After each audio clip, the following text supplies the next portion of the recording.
In today's episode of Wellness Wisdom, I want to talk about one of my favorite subjects, and that's stress in the heart. You know, folks, I became a psychotherapist a few decades ago because I realized that the impact of emotional stress on the heart is huge. In other words, can heart disease be attributed to the emotional stuff we have from the neck up? Yes, it can.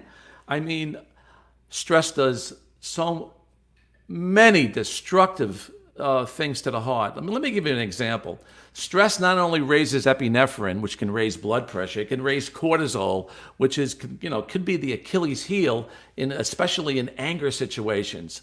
Stress also has an impact on calcium and potassium dynamics, where it can change the influx of potassium in and out of the bloodstream and in and out of cells. One aspect that you can take to the bank is that if you can reduce emotional stress in your life, and there's many ways you can do it, your heart will thank you for it. So what are some favorite ways in reducing stress and tension? Well, certainly breathing is good. I love alternative nostril breathing, where you breathe in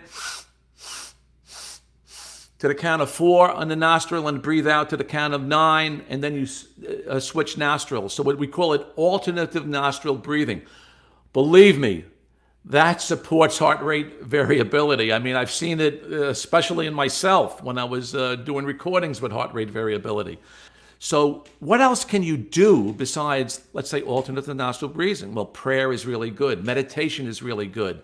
Certainly yoga. Whenever you do a yoga position or a twist, for example, when you breathe into a twist, especially any uncomfortableness, it has a remarkable effect on the body. And one of the ways it affects the body is lowering blood pressure.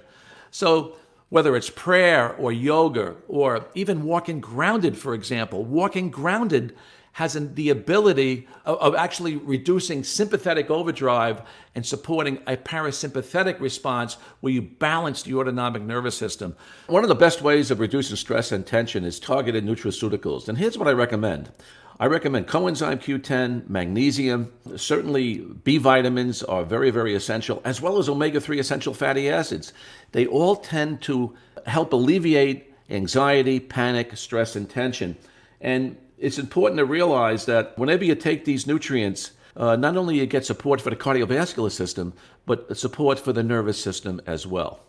Other essential nutrients for the cardiovascular system and the reduction of stress and tension are ashwagandha and melatonin. Remember, people under stress and tension have difficulty sleeping.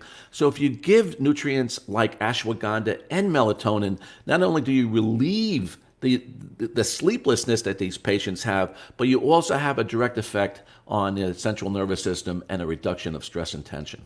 So there's so many things you can do in your everyday life to reduce stress and tension. And remember this, whenever you reduce stress, in my opinion, as a board-certified cardiologist, you're helping to heal your heart. And that one, folks, you can take to the bank.